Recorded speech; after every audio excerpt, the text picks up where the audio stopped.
Words are so powerful. They shape the environment of the home. And that's the reason why my husband and I are so intentional about the words that we use around and toward our daughter. And she's still a baby. She's only 6 months old. She just turned 6 months today, which is crazy. But it's so important, even then, especially then. Like, instead of don't cry, we'll say deep breath, or stop crying. We'll just say let it out, you know. These are really simple, but it stemmed from, there was this parent that I saw on social media where his kid was around a bee and he was kind of freaking out, and instead of saying what I hear most parents say, which is don't move, like starting with a negative, this parent said be still. And if you sit with that for a moment, just the energetics of don't do this versus be this, being still, that is so much more expansive, a lot more calm and grounding, versus when you tell someone to don't do something, you automatically put them in this kind of freeze state, no matter how subtle it is. So that's something that I've become a lot more mindful of in terms of how I use my language. When I was little, this is a very common thing in Filipino culture, and I guess in Latin culture as well, because my husband is Mexican. Something I'd hear my grandma say is, oh, kawawa naman, which means like, oh, poor thing, you know, poor thing. You hear that a lot. Oh, poor thing, for whatever, any number of reasons you'll say that.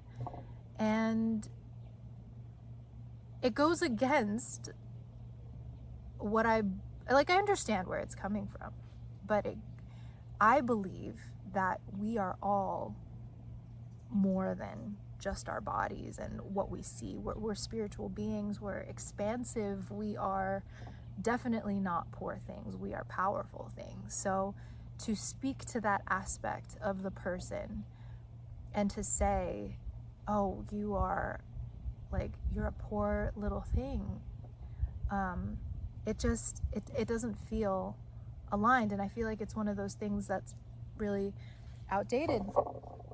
And, you know, granted, we have been saying it for so many years that you might be like, oh, what the heck? It's no big deal. But when you flip it, it becomes so much better. So let me give you an example. So, wawa kawawa naman, oh, poor thing. And then in Latin culture, the equivalent would be, ay, pobrecito, pobrecita, like my poor little baby. You'll usually hear it from parents or grandparents, like talking to their little kid. And if you imagine as a little kid, you hear that and you trust what the adults are saying, you trust what your parents are saying, and you take that energy on of, oh, you are a poor little thing and I'm the adult who's here to save you and protect you. Then you take on that identity. Consciously, you don't know as a child that you're doing this, but if you try it on, it feels that way. So with my daughter, little baby daughter, who is so amazing, we heard her grandpa basically say that to her, like, ay, pobrecita. It was like during a tummy time. And you know how babies scream and cry and they hate tummy time in the beginning, and it just sounded like she was like getting tortured or whatever, but she was fine. And so her grandpa came in and said, ay, pobrecita, what are they doing to you? You know, lightheartedly, but it's like, it doesn't serve the person that you're directing it to. So we flipped it. We call them power flips. When we flip a word, or like a way that a word is used, that's typically in more of a negative light and we power flip it. So we give it power. We have its powerful equivalent. So instead of pobrecita, we've been saying poderosita. So poder means power, like little poderosa is like powerful. And so when we say poderosita, that means little powerful. And so you can say it with the same vocal like intonation, the same reflection as you would if you would say the old standard of pobrecita, but you change the word to poderosita. So instead of little poor little thing, now it's like little powerful thing. So we'd say, ay, poderosita, yes, little powerful thing. So when she's crying, you would still use it in those same scenarios when she's crying, or like when she's tired, or when you just want to say oh, then you say oh, poderosita, and it's just so much more empowering for her. And I can see it like as she continues to grow and we keep calling her little powerful during these instances where she may not necessarily be feeling super powerful. I can see it adding to her tool belt of resilience. So it's like you're being told that you are little powerful your entire life. And so when the time comes for you to draw upon those powers, when you need those powers, it's there. But if you've constantly been being told that you are this poor little thing, then I can imagine that it'll cause you to seek power that you believe you don't have in other things. It'll cause you to be reliant or dependent on other things. And it's such a subtle, it's such a tiny adjustment, but it makes all the difference. And she hasn't started speaking yet, but a very interesting thing, and I have a theory that all babies can speak, or at least can understand. They come out the gate understanding every single language. Hear me out. So they already have everything. They know everything. They've come from the source. They know every single language. We as humans and adults don't realize that they know every language. And we just assume they don't know anything, when in actuality, the power flip of that would be babies come out the gate knowing everything. They know more than adults. They're like infinite, And when you come out here, that's when you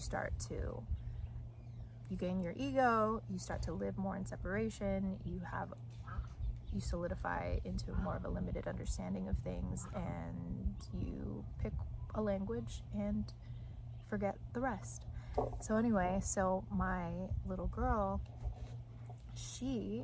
we started playing Chinese affirmations for her in the morning, and we don't speak Chinese. Nobody knows Chinese. We just started playing it for her with the hope that maybe hearing those sounds later on when she grows up, she'll be able to recognize them and they'll be familiar to her, and maybe she'll be able to pick up Chinese later on.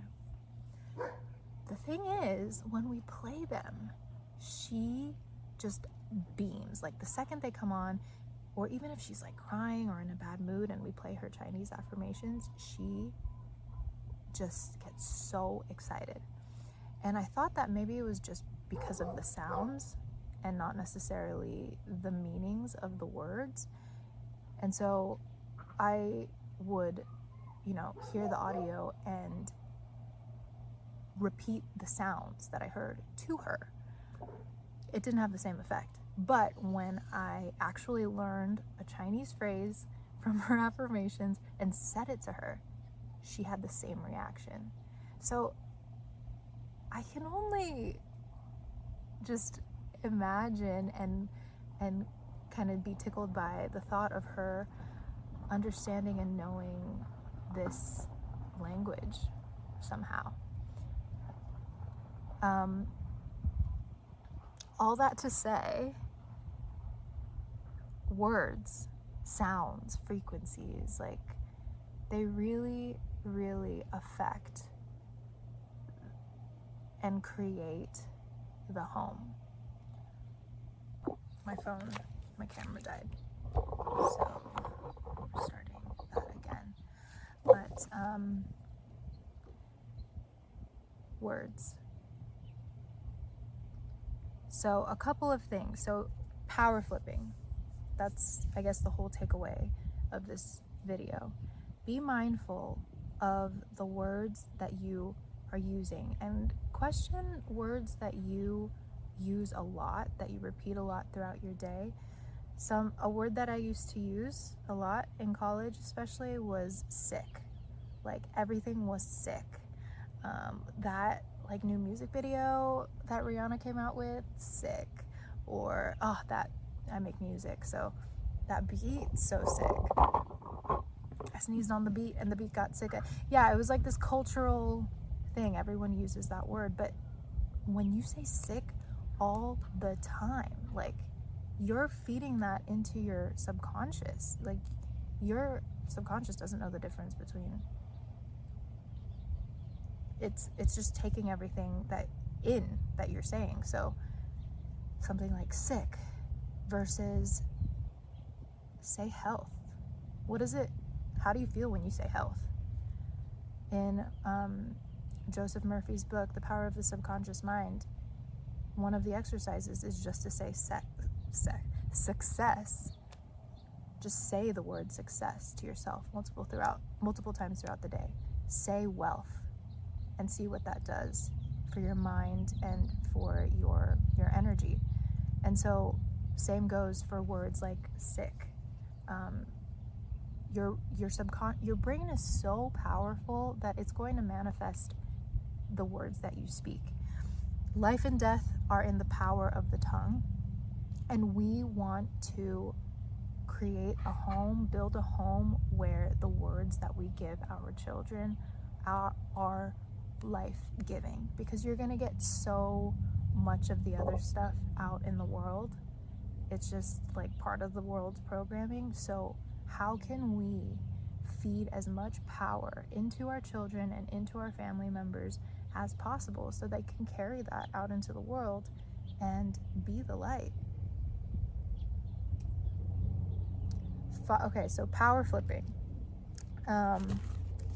Another thing would be, instead of saying, like, taking ownership of, there are so many things that we claim with our words that we own, that we don't want to own. Like, oh, my fill in the blank with a disease or a condition. My blah, blah, blah. For me, for a long time, it was my eczema. I struggled with eczema a lot, throughout my entire life, and I would say my. And then it occurred to me, if you're calling something, this is my thing, you're bringing it along with you. It's yours, but if you power flip that to just this thing. So instead of I would just call it the eczema. It's not mine, it's not attached to me, it's just this thing that is being revealed so that I can do something about it.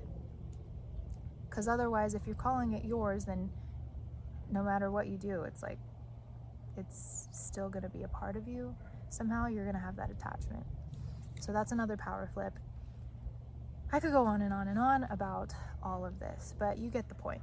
So what I want to know from you is, do you relate to these language things that growing up, were you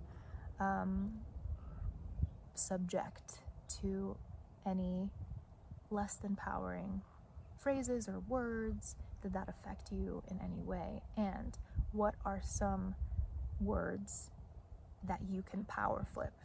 And I want to know them. I want to hear them. Like, let's feed each other. So leave them in the comments. And this channel, I'm having a really, I feel good about this. It's primarily just going to be about exploring ancestral goodness. There's so much about like ancestral, what is it? Trauma, generational trauma. So this is a power flip of that. Like, there's so much goodness that is here and that we get to uncover and witness and see. And through all of that, then all of the other negative stuff will also come to light and kind of be transformed. So that's what this channel is going to be about. I'm going to be covering a wide variety of topics, especially ones that cover communication and healing within the home. So thank you for being here, and I'll see you in the next video.